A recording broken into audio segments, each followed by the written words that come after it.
Hey everyone, Anthony here, and once upon a time, not many moons ago, I went to Fanshawe College for photography. It was a great experience. I gained a lot of contacts there that really helped me get started. I went full-time into portrait photography right out of college, and I still talk to some of those professors there today. If it wasn't for them, I would have starved in a small little ball in the streets of London, Ontario. But I was actually talking with the gentleman who runs the goods on loan department at Fanshawe, just making sure all the info that I'm about to give you here is up to date, so I could help you find a good camera to go to college or university with. So what are the camera requirements colleges have when you're about to enter into either a photo or video related course? I'm not going to list out specific cameras to buy because we do gear reviews all the time and cameras are always evolving, but I will give you some guidelines colleges want you to know. Based off of that, I'll tell you which cameras to avoid. So let's dive in.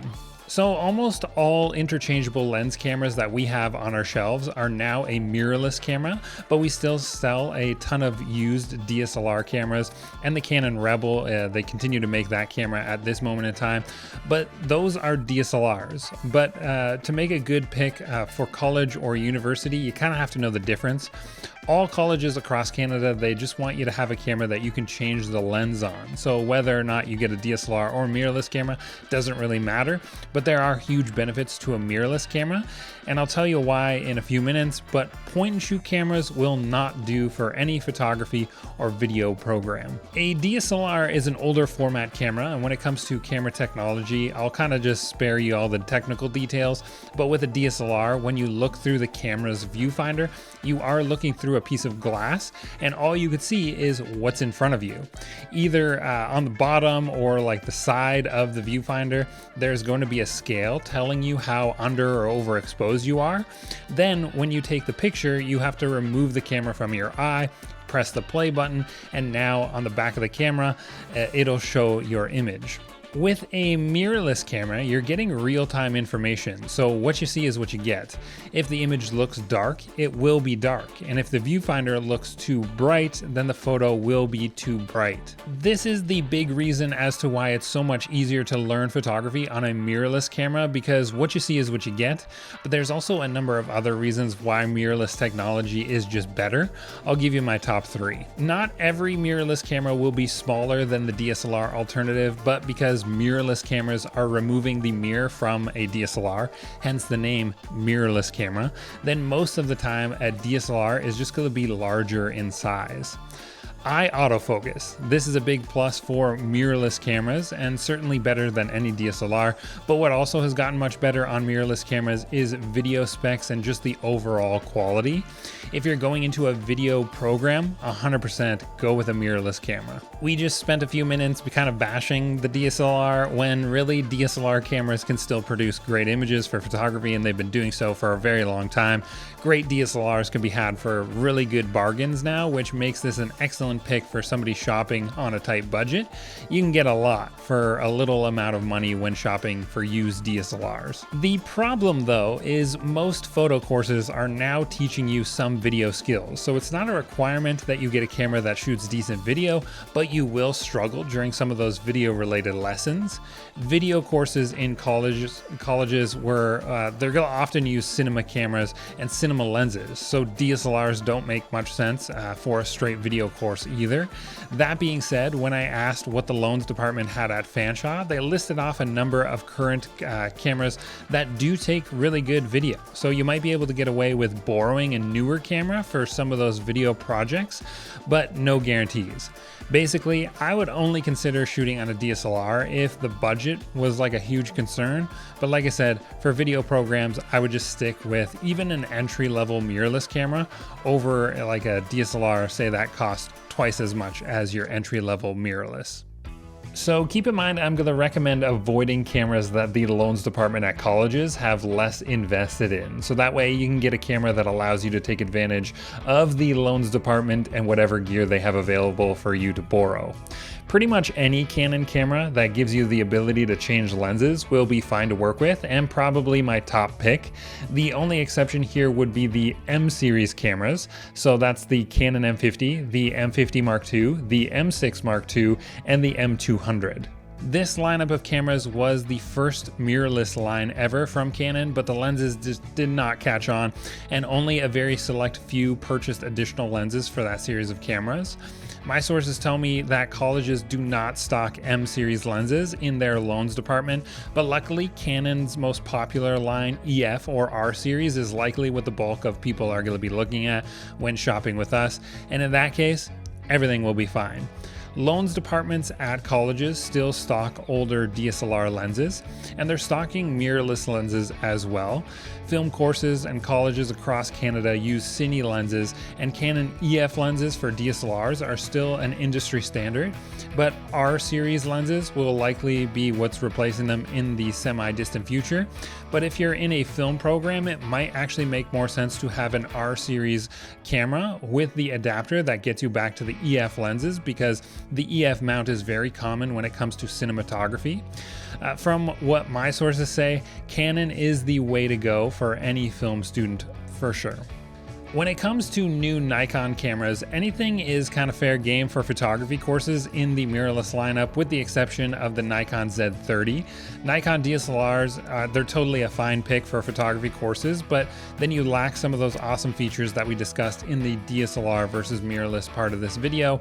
I would avoid the Nikon Z30 only because you are missing a viewfinder, and it's more designed for the content creator transitioning away from a smartphone or somebody looking to get an affordable vlogging camera. You'll want the viewfinder for any photography program, but Nikon might not be the way to go for a straight video program. So listen.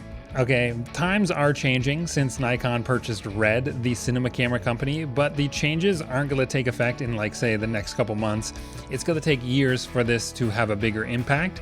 This information could be totally irrelevant in a few years, but for now, Nikon doesn't make a lot of sense for video programs unless you invest in your own set of lenses, or maybe even just one lens, like say the 24-70, and then look to get something above that $2,000 price point in their mirrorless camera lineup.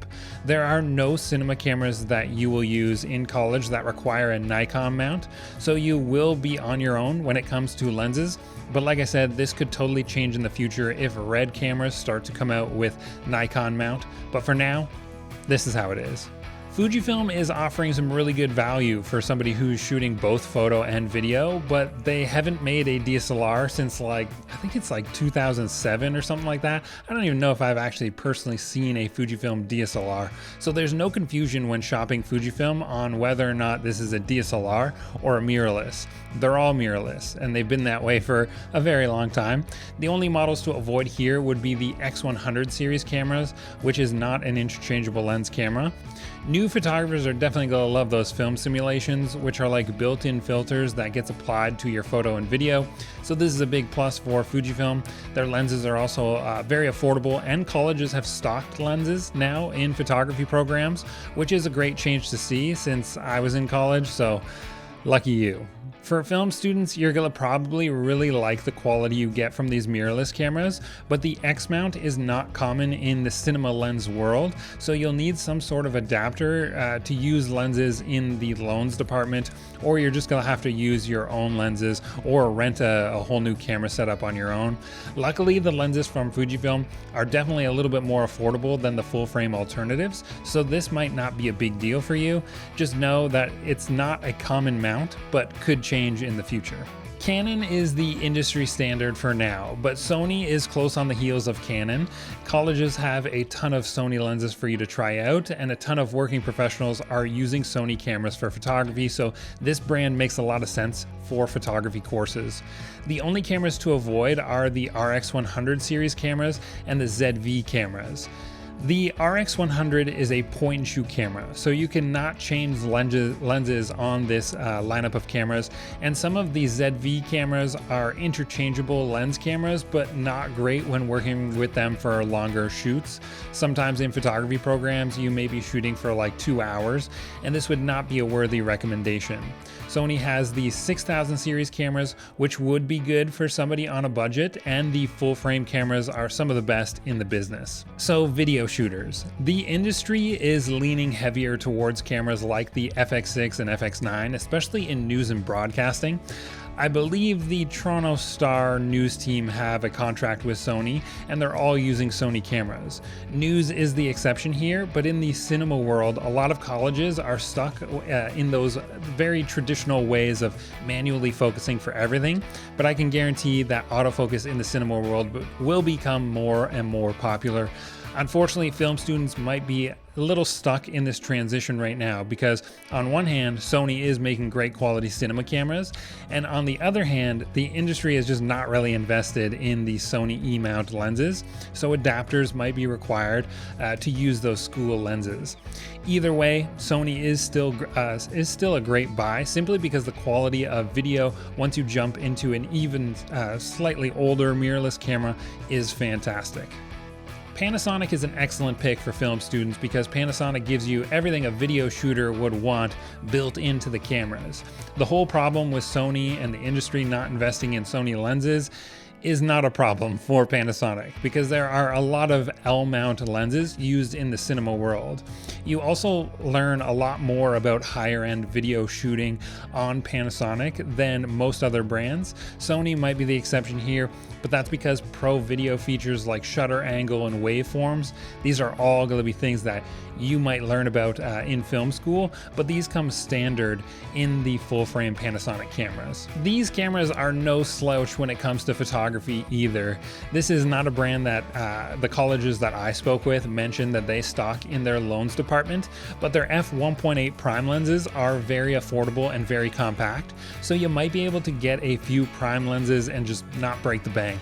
Photo quality is excellent on the full frame Panasonic cameras, but I would lean towards the S5 Mark II or anything newer than that because all of the previous cameras relied on contrast autofocus, and for photography that was totally fine, but these newer cameras are so much better, so stick with some of the newer models and you won't be disappointed. So to wrap this up, pretty much any mirrorless camera would do you well with the exception of the M series by Canon, the Nikon Z30, and maybe the DSLRs from Nikon. Those might be ones to avoid. When it comes to the Sony lineup, the RX100 or ZV cameras, they're a no-go. Great cameras for who they're intended for, but not what colleges want you to have for a photo or video program. Panasonic was not on the list of cameras that were stocked in photography like loans departments, according to my sources, but that might be different in the future. But here's the thing. If you were going into woodworking, would you want to rely on like a loans department to supply you with a hammer and drill? No. When I went to college, I invested in the gear that I needed, and I tried to rely as little as possible on the loans department, so I knew my gear inside and out. For video programs, it's obviously going to be near impossible because cinema cameras and lenses are just so expensive, but think about the other little things such as microphones and lights that you might borrow when in the program. These are all tools that you could take with you when you leave, so I would invest heavier in lighting tools rather than spending all your money on a camera if video is the path. This office studio only looks great because I have like 7 lights on right now, and this is just because this isn't just because I work for Henry's. The camera that I purchased is not the most expensive camera that we sell. For lighting, APUTURE and GODOX are definitely the way to go, and I'll link to some of my favorite lights in the description down below. Lastly, if you are questioning whether or not this is for you, take some time and try shooting on your own before committing all your money to college.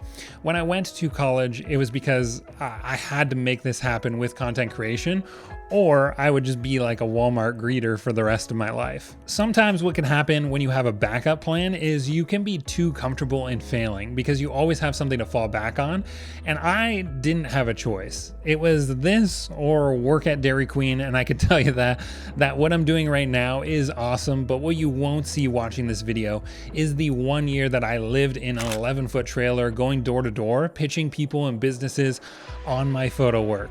It was a super long and very hard journey to get here, but people will watch YouTube videos all the time, only seeing the success, but not the years that led up to the success that you're seeing on screen today. So most of you will fail. And the sooner that you fail, the sooner that you're gonna move on to something that you're much better at. And maybe that'll be the thing that you do for a really long time and have some success at. So my advice to you is either make photography or videography like a do or die type of thing, and try and fail quickly and be excited about it. If it actually ends up happening to you, this means you're going to be getting closer to what you are actually meant to do with your life. So that's a little pep talk for you to get you kind of amped up. You can shop some of those links down in the description down below. I handpicked some of my current top picks and other helpful gear for photography or film school. I hope this helped. Let me know in the comments down below. My name is Anthony, and I'll see you in the next one.